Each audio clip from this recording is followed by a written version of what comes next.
मैं कह रहा हूँ सिर्फ मेरे को 10 मिनट दे दो, 10 मिनट मैं आपके लूँगा। कल जो ICSI का वेबिनार हुआ है उसको मैं कंक्लूजन के अंदर बता रहा हूँ कि अगर आपको 1.5 घंटे का नहीं देखना, वैसे अगर देखना है तो आप उनकी वेबसाइट पे जाओगे, उन्होंने वहाँ पे लिंक दिया हुआ है, आप पूरा सुन सकते हो उसको आराम से।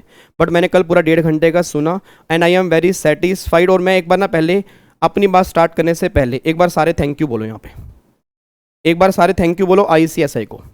इस चीज़ के लिए थैंक यू, किस चीज़ के लिए बोल रहे हैं कि जो उन्होंने मतलब इतनी एक्टिवनेस दिखाई कि तुरंत उन्होंने एक लाइव सेशन रखा बच्चों के डाउट्स क्लियर करने के लिए, ताकि जो काफ़ी सारे बच्चों के सजेशंस आ रहे थे उन्होंने कंसीडर किया। एक बार सारे बच्चे इस बात पे जरूर थैंक यू बोलेंगे। और फिर जो उन्होंने बातें डिस्कस की ना, मतलब सजेशंस जो आई उसको जिस तरह से उन्होंने क्लियर किया वो भी अप्रिशिएबल है यार। तो एक बार आपको ना थैंक यू जरूर बोलना चाहिए, जितने बच्चे भी इस टाइम लाइव बैठे हैं। एक मिनट रुको, मैं आपके लाइव चैट ही खोल दूं। अगर ICSI वाले देखकर खुश हो जाएंगे, ओ माय गॉड। नहीं बनता भी है सर, देखो सिंपल सी बात है, दिल से रिस्पेक्ट बनती है कि उन्होंने वाकई कि जब वेबिनार लिया उसमें जो भी आपके डाउट्स हैं वो तुरंत उन्होंने क्लियर किए, जो बच्चों के डाउट्स हैं, और बहुत अच्छी तरह से क्लियर किए। उन्होंने समझाने की पूरी कोशिश की। और देखो एग्री और डिसएग्री ये चलते ही रहते हैं भाई। एक घर में अगर मान लो 10 लोग हैं तो आपस में हर एक बात से कोई एग्री तो नहीं करता ना, मतलब 2-3 लोग तो होते हैं जो आपस में कई बार डिसएग्री करते हैं। तो ऐसे ही मैं 1-2 बातों से डिसएग्री हूँ और मेरी कुछ सजेशंस भी हैं। अभी 10 तारीख तक का टाइम है, मेरी कुछ सजेशंस भी हैं। होपफुली अगर आप उनको डालोगे, अगर आपको सही लगती हैं, ऐसा नहीं है कि मेरी बातों के अंदर आ जाना है, क्योंकि ना कई बार लगता है कि बच्चा मेरी बातों के अंदर आ रहा है। Answer is no.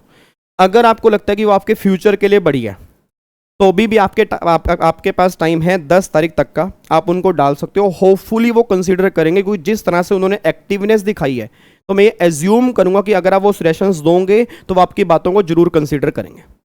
ठीक है जी। अब सजेशंस ये नहीं है कि वो टैक्स कंपलसरी में लेके आए, उन्होंने वो कल क्लियर कर दिया कि टैक्स ऑप्शनल में क्यों डाला है, वो भी मैं आपको बताऊंगा। बट अब जितने बच्चे प्रोफेशनल वाले सामने बैठे हैं, पहले मैं क्लियर कर दूं, जो नया सिलेबस आने वाला है ना तो वो आपके लिए एप्लीकेबल है दिसंबर 22 वालों के लिए, और ना ही वो जून 23 वालों के लिए एप्लीकेबल है। तो न्यू सिलेबस से हमारा कोई वास्ता नहीं है। ठीक है जी। तो अपनी ग्रुप में डिस्कशन बंद कर दो कि सर नए सिलेबस में जाएं पुराने में जाएं। पहली बात, ना तो वो दिसंबर 22 के लिए है ना वो जून 23 के लिए। मैंने क्या बोला, मे बी वो दिसंबर 23 के लिए भी ना हो, क्योंकि 1 अगस्त 23 से एप्लीकेबल होगा प्रोफेशनल वाले बच्चों के लिए, तो शायद वो जून 24 से हो। बट उनके FAQs आ जाएंगे कि किस अटेम्प्ट से वो एप्लीकेबल होगा, वो तब देखेंगे। बट ये तो क्लियर है कि दिसंबर 22 और जून 23 में प्रोफेशनल वाले बच्चों के लिए तो एप्लीकेबल नहीं है। ठीक है जी। एग्जीक्यूटिव में 1 फरवरी से एप्लीकेबल है, तो मे बी जून 23 या दिसंबर 23 पहला अटेम्प्ट बनेगा, वो भी वो क्लियर कर देंगे।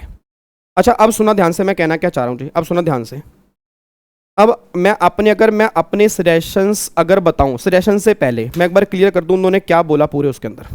सबसे पहले उन्होंने यही डिस्कस किया कि देखो हमारे पास बहुत सारी सजेशंस आए हैं, हमारे पास बहुत सारी सजेशंस आए हैं कि GST को आपने कंपलसरी में क्यों नहीं रखा।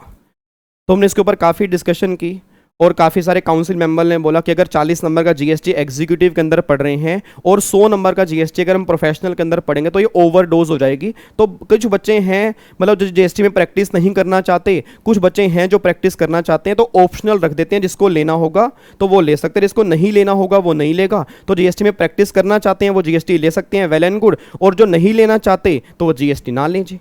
उन्होंने ये अपना ओपिनियन रखा कि हम सबके ऊपर बर्डन डालना नहीं चाहते, जो कुछ हद तक सही भी है। I am agree with that कि हाँ भाई, मैं इस बात से सेटिस्फाइड करता हूँ कि हाँ ये उनकी बात सही है। बट जो मैं थोड़ा सा डिसएग्री करता हूँ कि जब हम ऑप्शनल के अंदर कोई चीज़ डाल देते हैं, देखो पहली बात मैंने कल भी कहा था, वो ओपन बुक पेपर है। ओपन बुक के अंदर बच्चा कहता है सर ओपन बुक भी टफ होता है। मैं मानता हूँ ओपन बुक टफ होता है, बट टफ क्यों होता है? क्योंकि ओपन बुक पेपर को ना बच्चा सही ढंग से पढ़ता नहीं है। उसके दिमाग में कहीं ना कहीं एक मेंटेलिटी रहती है कि हाँ यार ओपन बुक पेपर है, हम एग्जाम में बुक लेके जा सकते हैं, तो वो उस तरह से तैयारी नहीं करेगा जिस तरह से उसकी तैयारी करनी चाहिए। और दूसरा मैं कहना चाहता हूँ कि जिस दिन आप CS बनोगे, मान लो आज से 2-3 साल के बाद अगर आप CS बनते हो, तो उस टाइम अगर मान लो GST का मार्केट में स्कोप काफ़ी सारा है, बहुत सारा स्कोप है। और अगर मान लो आपने ऑप्शनल में GST उस टाइम सेलेक्ट नहीं किया था, क्योंकि ऑब्वियस सी बात है, देखो ऑप्शनल में क्या सिलेक्ट करना है ये हर टीचर का अपना ओपिनियन होगा। जितने भी लो वाले टीचर हैं मे बी वो बोल सकते हैं जी GST सेलेक्ट करो, मे बी वो क्या बोलेंगे कि IPR ले लो, मे बी वो क्या बोलेंगे वो ये ले लो। तो हर बच्चा ना अपना कंफर्ट जोन देखेगा। और कई बच्चे ऐसे भी होंगे, हाँ सर मॉड्यूल के ना पेज इसके कम है, 200 पेज का है, 250 पेज का है, तो एक बार पहले क्या करते हैं, पहले ना एक बार CS निकाल लेते हैं, फिर GST के बारे में देखना होगा देख लेंगे। ठीक है जी। तो मेरे अकॉर्डिंग ऐसा हो सकता है। बाकी हाँ ऑब्वियस बात है, जो बच्चे GST में प्रैक्टिस करना चाह रहे हैं तो वो GST कंसिडर करेंगे ही करेंगे। बट उसमें कई बार ये प्रॉब्लम थोड़ी सी आ सकती है, जो मुझे लग रहा है कि बच्चा थोड़ा सा लीनियंट हो जाता है कि चलो ओपन बुक पेपर है जी, वो बुक लेके जा सकते हैं, वो उस लेवल की तैयारी नहीं करेगा जो कंपलसरी होने के बाद करता। और अगर वो कंपलसरी होने के बाद पढ़ता तो मैं उसकी नॉलेज ही अलग लेवल की होती, क्योंकि जब मार्केट में रहता उसको जीएसटी पढ़ना ही पड़ता।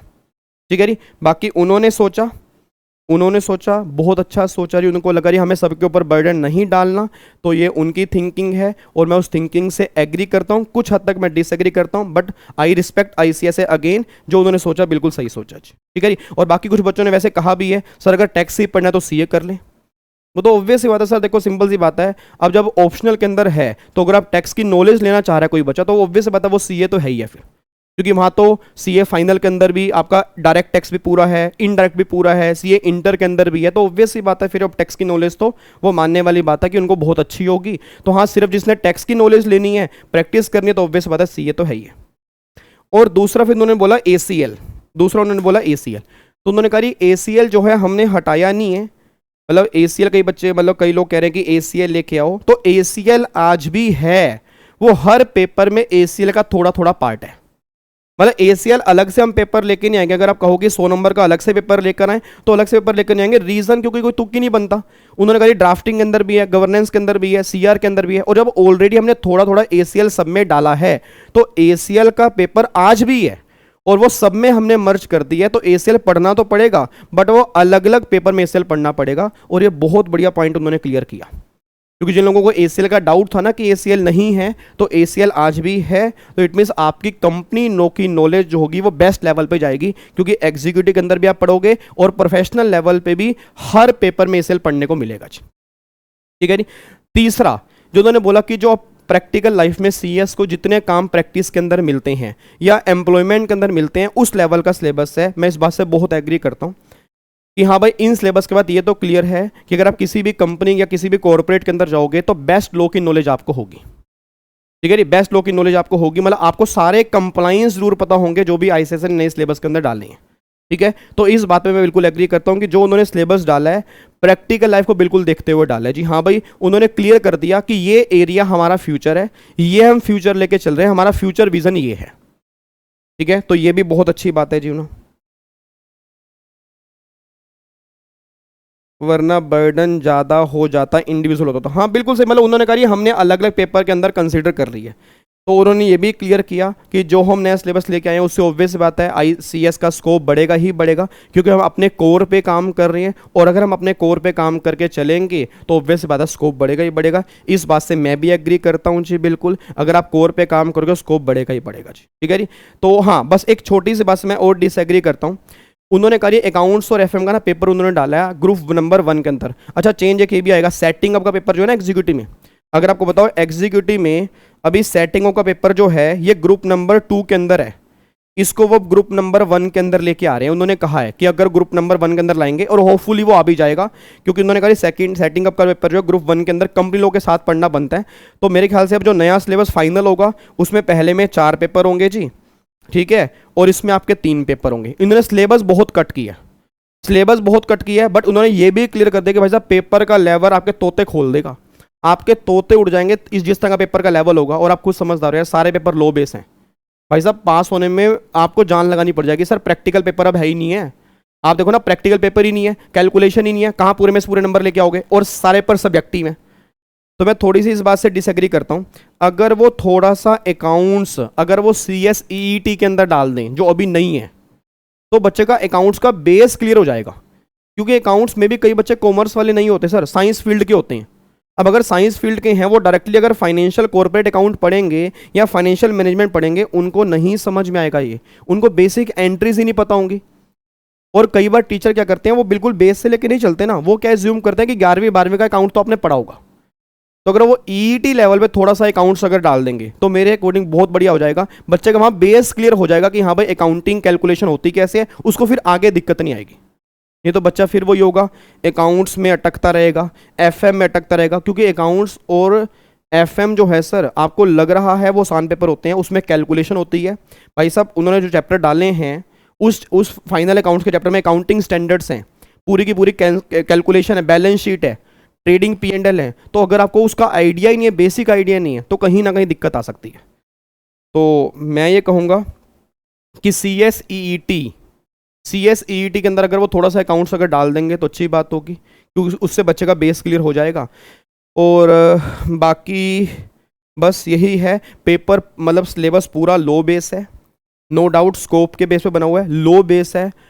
पास करने के लिए आपको पूरी जान लगानी पड़ जाएगी जो बच्चे नए सिलेबस के अंदर एंट्री लेंगे, क्योंकि पेपर का लेवल उन्होंने क्लियर कर दिया कि पेपर का लेवल भाई साहब टफ लेवल होगा। एक लेवल का पेपर बना के देंगे, क्योंकि हमने अगर कंटेंट कम की है तो ये मत सोचना कि पेपर आसान हो जाएंगे। पेपर का लेवल जबरदस्त होगा, डेप्थ में आपको पढ़ना पड़ेगा, सिंगल सिंगल वर्ड। और रीजन, सारे पेपर अगर सब्जेक्टिव हैं तो अब सीए वाला काम हो गया जी। सीए इंटर के अंदर भी 70-30 की रेशो है, यहाँ 80-20 की रेशो है। वहां पे केस स्टडी बेस एमसीक्यूज आते हैं, यहाँ पे भी केस स्टडी बेस एमसीक्यूज होंगे, बात खत्म हो गई है। तो ना पूरी डेप्थ नॉलेज आपका अब आपको चाहिए, बस ये बात ध्यान दो जी, ठीक है जी। पूरी डेप्थ नॉलेज आपको अब चाहिए। तो ये और प्रोफेशनल में उन्होंने कहा हम इसमें कोई चेंज नहीं करेंगे। अगर आप ऑप्शनल, अगर आप हमें सजेशन देते हो हम इलेक्टिव पेपर इसमें और ऐड कर सकते हैं, बाकी सिलेबस आपका सेम रहेगा। जीएसटी आपका इलेक्टिव में ही रहेगा, जिसको लेना है ले, नहीं लेना मत ले। मैं थोड़ा सा जिस बात से डिसएग्री हूँ मैंने वो क्लियर कर दी, बट ये मेरा ओपिनियन है, मैं दोबारा बोल रहा हूँ ये मेरा ओपिनियन है जो मुझे लगता है, ठीक है जी। बाकी ऑब्वियस सी बात है सर, ठीक है जी, ठीक है। जो उन्होंने किया बहुत बढ़िया की है सर। मुझे क्या, मैं तो क्लियर कर चुका हूँ एग्जीक्यूटिव, हाँ बिल्कुल। मतलब पेपर का लेवल अब यार अलग लेवल का होगा। देखो ऑब्वियस सी बात है, जब लो बेस ज़्यादा होता है तो निकलने में पूरी जान लगानी पड़ती है, क्योंकि उसको समझना पड़ता है, लिखना पड़ता है। और आईसीएस ऐसा तो है नहीं कि लो में नंबर बांटेगा, ठीक है जी, लो में नंबर बांटेगा ऐसा नहीं है। और उन्होंने एमसीक्यूज बेस खत्म कर दिया। एक थोड़ा सा मैं को इस बात से थोड़ा सा वो हुआ, उन्होंने कहा एमसीक्यूज बेस इसलिए खत्म किया कि ईजी बन जाता है। सर एमसीक्यूज बेस में इजी नहीं बनता, ये कहने की बात है। आप एमसीक्यूज क्वेश्चन कहीं से भी बना सकते हो, जबकि वो कहने को लगता है इजी है। आप एमसीक्यूज कहीं से भी फ्रेम करते हो। कई बार क्या होता है एमसीक्यूज क्वेश्चन में ना सही तरह से क्वेश्चन बन नहीं पाते। जैसे हर बार आप सप्लीमेंट चेक करो आईसीएस का, 10-12 क्वेश्चन गलत बन जाते हैं, तो उसमें फिर ग्रेस नंबर देने पड़ते हैं। तो आईसीएस ने मे भी शायद ये सोचा होगा कि भैया सब्जेक्टिव होंगे, क्वेश्चन बड़े बड़े होंगे, उसमें कोई दिक्कत नहीं होगी, बच्चा अपने आप सोल्व करेगा जी, ठीक है जी। तो सब्जेक्टिव पैटर्न है, उन्होंने यूज़ किया। हर पेपर में 80-20 की रेशो है, बट कंपनी अकाउंट्स और एफएम जो है वो आपका पूरा का पूरा सब्जेक्टिव है, बस ये बात ध्यान दो जी। सेटिंग आपका पहले में आ जाएगा, बाकी सिलेबस आपका यही रहेगा जी, ठीक है जी। चलो तो वंस अगेन हम आईसीएस को थैंक यू बोलते हैं दिल से, क्योंकि उन्होंने आपके फ्यूचर के लिए सोच के स्टेप लिया होगा, ठीक है। बाकी जिनको टैक्सेशन में इंटरेस्ट है, ऑब्वियस सी बात है सर, वो सीए की लाइन तो पहले भी थी आज भी है, ठीक है जी। बट मैं थोड़ा सा बस ये चाहता था कि अगर जीएसटी थोड़ा सा पोर्शन अगर मान लो कंपलसरी के अंदर होता तो बच्चे का टच ना टूटता, ठीक है ना। तो चलो कोई बात नहीं, जैसा भी है।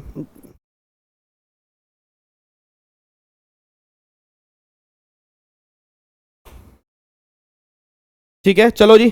तो फिर बस यही मेरे कंक्लूजन निकल के आ रहा है कि उन्होंने क्या आपको बताया मैंने आपको बता दिया, जो छोटी छोटी बातें उन्होंने कंसीडर की हैं। और बाकी बहुत बढ़िया, thank you once again ICSI. और मैं भी आपको बहुत बहुत धन्यवाद करता हूं, चाहे मैं सीए हूं बट मैं सीएस के बच्चों से कनेक्टेड हूं। मेरा दिल से आपको बहुत बहुत धन्यवाद है।